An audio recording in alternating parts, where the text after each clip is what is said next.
The latest global climate summit underway in Azerbaijan, but most leaders are not there. That includes US President Joe Biden, as well as the Chinese leader, the Indian leader, the German leader, the French leader.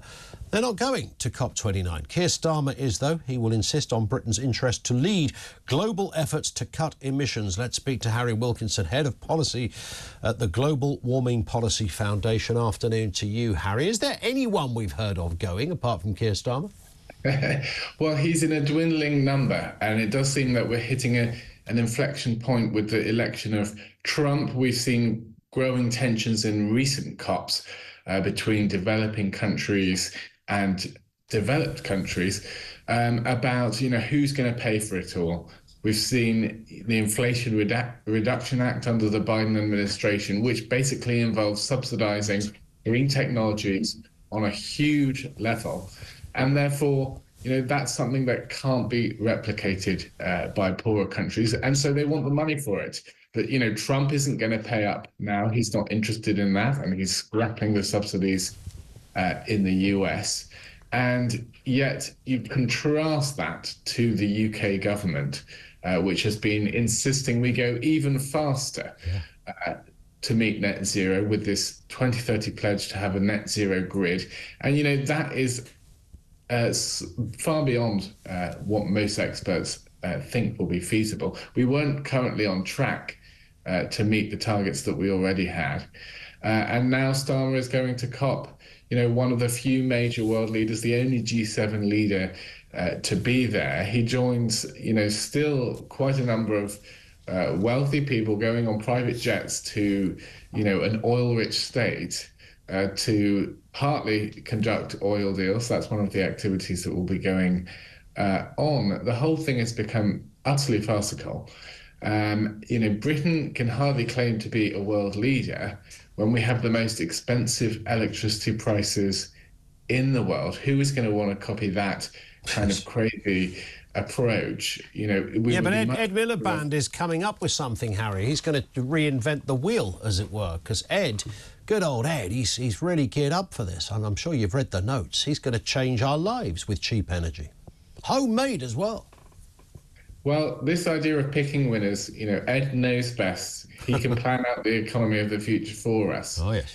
If only this idea hadn't been tried and tested before and failed so many times, one might have some sympathy for his predicament. What's happening is he's letting his ideology run away with him. Of course, people want to deal with climate change, but they want to do that in a pragmatic, sensible way. They want their energy bills to be lower at the same time. They want to be able to drive the kind of vehicles that they would want to drive. But Miliband says, no, you're going to have an electric vehicle. You're going to have a heat pump. You're going to have to accept the smart meter rollout. You're going to have insulation in your homes. All of these compulsive policies that, go against the grain of what people's choices are. And, you were mentioning before, about there not having to be, a government rollout of petrol stations. The motor vehicle came about because it met people's needs. And we had actually markets responding to what consumers wanted. But that's being flipped on its head. We're now being asked as consumers to serve the needs of the government and, to support the technologies that they want us to use. And, we've seen this in the electricity sector. To meet Miliband's plans, we're supposed to be having to switch off key items at various times. What is the point of these markets now? Are they serving us, or are we going to have to serve the government? Indeed. And I was also intrigued, just to sort of compound this miserable picture, African and Arab countries are hoping for this target amount of money that's going to come their way. $1 trillion a year they are looking for. I mean, this is an extraordinary number. Now, the last time I looked, you don't just dig up $1 trillion. You have to ask somebody else to supply $1 trillion, which one would assume comes collectively from other countries, i.e. us. Well, this is an extraordinarily ambitious target. It's not going to be met.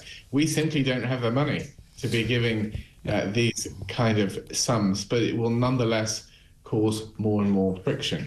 And it's particularly sad to be seeing so many countries fall into the arms of Russia and China, countries that don't have our best interests at heart, and they're fostering these countries to try and demand more and more. And we're not helping ourselves because we're reaching to countries, we're not actually meeting their needs. China is building the kind of power stations and roads and infrastructure that these countries desperately need to grow their economies and actually become more resilient to climate-related events in the future. So, we are facilitating our own diplomatic decline and a moral decline as well. How can we provide leadership when we're so hypocritical with how we preach, how our leaders behave? They like to continue their lifestyles of flying, having expensive cars, while telling other people that they shouldn't be able to enjoy these. Indeed. Keir Starmer is not going to Azerbaijan on a push bike. We can announce that bit of breaking news. I think he's going on a rather tasty aeroplane, which is the same way that he got to France and all the other places he's been to in just 16 weeks. Listen, Harry, thank you. Harry Wilkinson, Head of Policy at the Global Warming Policy Foundation.